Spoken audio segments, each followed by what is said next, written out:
Los gabaonitas, al darse cuenta de cómo Josué había tratado a las ciudades de Jericó y de Ai, maquinaron un plan. Enviaron unos mensajeros cuyos asnos llevaban costales viejos y odres para el vino rotos y remendados. Iban vestidos con ropa vieja y tenían sandalias gastadas y remendadas. El pan que llevaban para comer estaba duro y hecho migas. Fueron al campamento de Gilgal, donde estaba Josué, y les dijeron a él y a los israelitas: venimos de un país muy lejano, queremos hacer un tratado con ustedes. Los israelitas replicaron: tal vez ustedes son de por acá, y en ese caso no podemos hacer ningún tratado con ustedes. Ellos le dijeron a Josué: nosotros estamos dispuestos a servirles. Y Josué les preguntó: ¿quiénes son ustedes y de dónde vienen?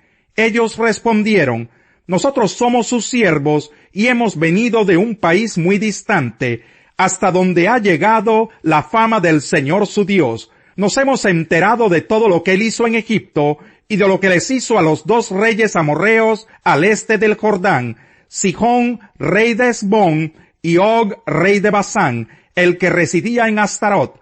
Por eso los habitantes de nuestro país, junto con nuestros dirigentes, nos pidieron que nos preparáramos para el largo viaje y que les diéramos a ustedes el siguiente mensaje: deseamos ser siervos de ustedes, hagamos un tratado. Cuando salimos para acá, nuestro pan estaba fresco y caliente, pero ahora mírenlo, está duro y hecho migas. Estos odres estaban nuevecitos y repletos de vino, y ahora, tal como pueden ver, están todos rotos, y nuestra ropa y sandalias están gastadas por el largo viaje. Los hombres de Israel participaron de las provisiones de los gabaonitas, pero no consultaron al Señor. Entonces Josué hizo con ellos un tratado de ayuda mutua, y se comprometió a perdonarles la vida. Y los jefes israelitas ratificaron el tratado. 3 días después de haber concluido el tratado con los gabaonitas, los israelitas se enteraron de que eran sus vecinos y vivían en las cercanías. Por eso se pusieron en marcha y al 3er día llegaron a sus ciudades, Gabaón, Cafira, Berot y Kiriat Yearim. Pero los israelitas no los atacaron porque los jefes de la comunidad les habían jurado, en nombre del Señor Dios de Israel, perdonarles la vida. Y aunque toda la comunidad se quejó contra sus jefes, estos contestaron: hemos hecho un juramento en nombre del Señor, y no podemos hacerles ningún daño. Esto es lo que haremos con ellos. Les perdonaremos la vida, para que no caiga sobre nosotros el castigo divino por quebrantar el juramento que hicimos. Luego añadieron: se les permitirá vivir, pero a cambio de ser los leñadores y aguateros de la comunidad. De ese modo, los jefes de la comunidad cumplieron su promesa. Entonces Josué llamó a los gabaonitas y les reclamó: ¿por qué nos engañaron con el cuento de que eran de tierras lejanas, cuando en verdad son nuestros vecinos? A partir de ahora, esta será su maldición. Serán por siempre sirvientes del templo de mi Dios, responsables de cortar la leña y de acarrear el agua. Los gabaonitas contestaron: nosotros, servidores suyos, fuimos bien informados de que el Señor su Dios ordenó a su siervo Moisés que les diera toda esta tierra y que destruyera a todos sus habitantes. Temimos tanto por nuestra vida que decidimos hacer lo que ya saben. Estamos a merced de ustedes. Hagan con nosotros lo que les parezca justo y bueno. Así salvó Josué a los gabaonitas de morir a manos del pueblo de Israel. Ese mismo día Josué los hizo leñadores y aguateros de la asamblea israelita, especialmente del altar del Señor, que está en el lugar que él mismo eligió, y así han permanecido hasta el día de hoy.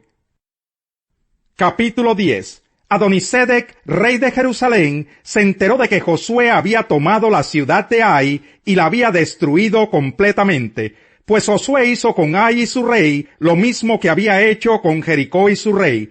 Adonisedec también supo que los habitantes de Gabaón habían hecho un tratado de ayuda mutua con los israelitas y se habían quedado a vivir con ellos. Esto, por supuesto, alarmó grandemente a Adonisedec y a su gente, porque Gabaón era más importante y más grande que la ciudad de Ai. Era tan grande como las capitales reales y tenía un ejército poderoso. Por eso Adonisedec envió un mensaje a los siguientes reyes: Oán de Hebrón, Pirán de Jarmut, Jafía de Laquis y Debir de Eglón. El mensaje decía: únanse a mí y conquistemos a Gabaón, porque ha hecho un tratado de ayuda mutua con Josué y los israelitas. Entonces los 5 reyes amorreos de Jerusalén, Hebrón, Jarmut, Laquis y Eglón se unieron y marcharon con sus ejércitos para acampar frente a Gabaón y atacarla. Los gabaonitas, por su parte, enviaron el siguiente mensaje a Josué, que estaba en Gilgal: no abandone usted a estos siervos suyos, venga de inmediato y sálvenos. Necesitamos su ayuda, porque todos los reyes amorreos de la región montañosa se han aliado contra nosotros. Josué salió de Gilgal con todo su ejército, acompañados de su comando especial. Y el Señor le dijo a Josué: no tiembles ante ellos, pues yo te los entrego. Ninguno de ellos podrá resistirte. Después de marchar toda la noche desde Gilgal, Josué los atacó por sorpresa. A su vez, el Señor llenó de pánico a los amorreos ante la presencia del ejército israelita, y éste les infligió una tremenda derrota en Gabaón. A los que huyeron los persiguieron por el camino de Bet-Jorón y acabaron con ellos por toda la vía que va a Aseca y a Maquedá. Mientras los amorreos huían de Israel, entre Bet-Jorón y Aseca, el Señor mandó del cielo una tremenda granizada que mató a más gente de la que el ejército israelita había matado a filo de espada. Ese día en que el Señor entregó a los amorreos en manos de los israelitas, Josué le dijo al Señor en presencia de todo el pueblo: Sol, detente en Gabaón; luna, párate sobre Ayalón. El sol se detuvo y la luna se paró, hasta que Israel se vengó de sus adversarios. Esto está escrito en el libro de Jaser. Y en efecto, el sol se detuvo en el cenit, y no se movió de allí por casi un día entero. Nunca antes ni después ha habido un día como aquel. Fue el día en que el Señor obedeció la orden de un ser humano. No cabe duda de que el Señor estaba peleando por Israel. Al terminar todo, Josué regresó a Gilgal con todo el ejército israelita. Los 5 reyes habían huido y se habían refugiado en una cueva en Maquedá. Tan pronto como Josué supo que habían hallado a los 5 reyes en la cueva, dio la siguiente orden: coloquen rocas a la entrada de la cueva y pongan unos guardias para que la vigilen. Que nadie se detenga, persigan a los enemigos y atáquenlos por la retaguardia. No les permitan llegar a sus ciudades. El Señor Dios de ustedes ya se los ha entregado. Josué y el ejército israelita exterminaron a sus enemigos. Muy pocos de estos pudieron refugiarse en las ciudades amuralladas. Finalmente, todos los israelitas retornaron a Maquedá sanos y salvos. Nadie en la comarca se atrevía a decir nada contra Israel. Entonces Josué mandó que destaparan la entrada de la cueva y que le trajeran los 5 reyes amorreos. De inmediato sacaron a los 5 reyes de la cueva, los reyes de Jerusalén, Hebrón, Jarmut, Laquis y Eglón. Cuando se los trajeron, Josué convocó a todo el ejército israelita y les ordenó a todos los comandantes que lo habían acompañado: acérquense y písenles el cuello a estos reyes. Los comandantes obedecieron al instante. Entonces Josué les dijo: no teman ni den un paso atrás. Al contrario, sean fuertes y valientes. Esto es exactamente lo que el Señor hará con todos los que ustedes enfrenten en batalla. Dicho esto, Josué mató a los reyes, los colgó en 5 árboles y allí los dejó hasta el atardecer. Cuando ya el sol estaba por ponerse, Josué mandó que los descolgaran de los árboles y los arrojaran en la misma cueva donde antes se habían escondido. Entonces taparon la cueva con unas enormes rocas que permanecen allí hasta el día de hoy. Ese mismo día Josué tomó Maquedá y mató a filo de espada a su rey y a todos sus habitantes. Nadie quedó con vida. Y al rey de Maquedá le sucedió lo mismo que al rey de Jericó. De Maquedá, Josué y todo Israel se dirigieron a Libná y la atacaron. El Señor entregó en manos de Israel al rey y a sus habitantes. Josué pasó a filo de espada a todos sus habitantes. Nadie quedó con vida. Y al rey de Libná le sucedió lo mismo que al rey de Jericó. De Libná, Josué y todo Israel se dirigieron a Laquis. El ejército la sitió y la atacó. El Señor la entregó en manos de Israel, y al segundo día la conquistaron. Todos en Laquis murieron a filo de espada, tal como había sucedido con Libná.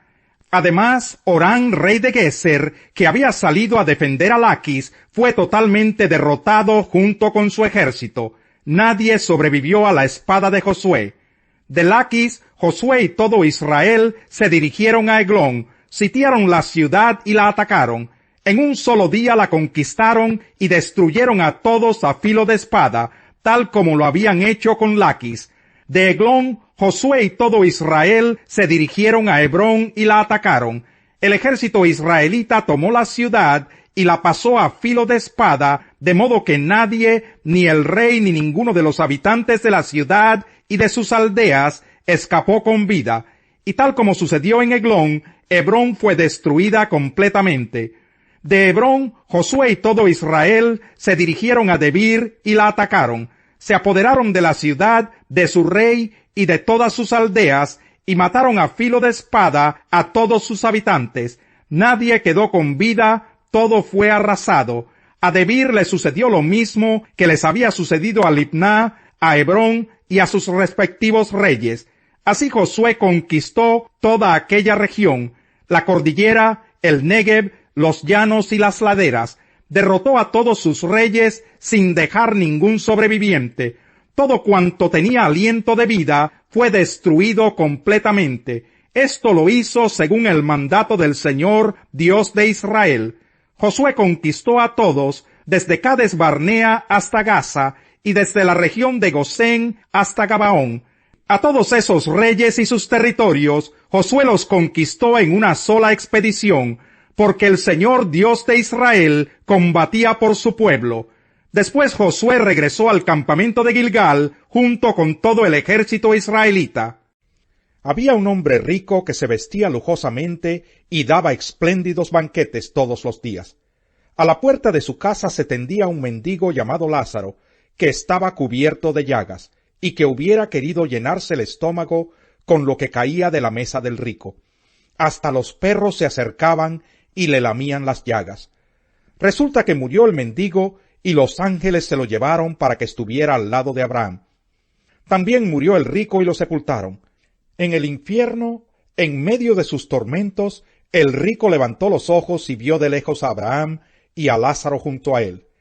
Así que alzó la voz y lo llamó: Padre Abraham, ten compasión de mí y manda a Lázaro que moje la punta del dedo en agua y me refresque la lengua, porque estoy sufriendo mucho en este fuego. Pero Abraham le contestó: Hijo, recuerda que durante tu vida te fue muy bien, mientras que a Lázaro le fue muy mal, pero ahora a él le toca recibir consuelo aquí, y a ti sufrir terriblemente. Además de eso, hay un gran abismo entre nosotros y ustedes, de modo que los que quieren pasar de aquí para allá no pueden, ni tampoco pueden los de allá para acá. Él respondió: Entonces te ruego, Padre, que mandes a Lázaro a la casa de mi padre, para que advierta a mis 5 hermanos, y no vengan ellos también a este lugar de tormento. Pero Abraham le contestó: Ya tienen a Moisés y a los profetas, que les hagan caso a ellos. No les harán caso, padre Abraham, replicó el rico. En cambio, si se les presentara uno de entre los muertos, entonces sí se arrepentirían. Abraham le dijo: Si no les hacen caso a Moisés y a los profetas, tampoco se convencerán, aunque alguien se levante de entre los muertos. Capítulo 17.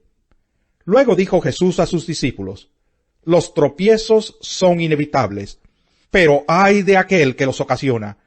Más le valdría ser arrojado al mar con una piedra de molino atada al cuello, que servir de tropiezo a uno solo de estos pequeños. Así que, cuídense. Si tu hermano peca, repréndelo, y si se arrepiente, perdónalo. aun si peca contra ti 7 veces en un día, y 7 veces regresa a decirte, me arrepiento, perdónalo. Entonces los apóstoles le dijeron al Señor, aumenta nuestra fe. Si ustedes tuvieran una fe tan pequeña como un grano de mostaza, les respondió el Señor, podrían decirle a este árbol, desarráigate y plántate en el mar, y les obedecería.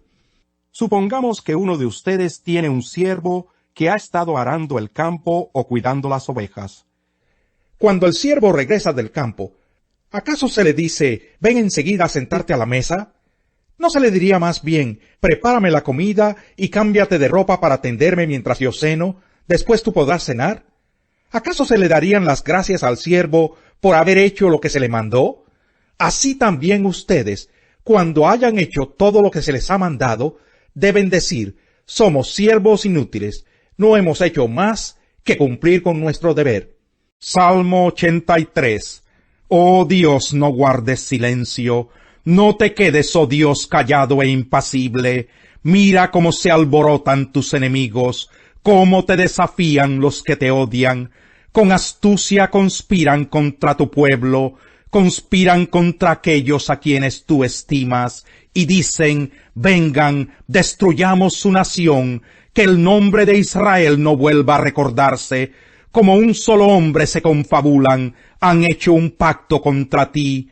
Los campamentos de Edom y de Ismael, los de Moab y de Agar, Gebal, Amón y Amalec, los de Filistea y los habitantes de Tiro, hasta Asiria se les ha unido, ha apoyado a los descendientes de Lot. Haz con ellos como hiciste con Madián, como hiciste con Sísara y Jabín en el río Quizón, los cuales perecieron en Endor, y quedaron en la tierra como estiércol.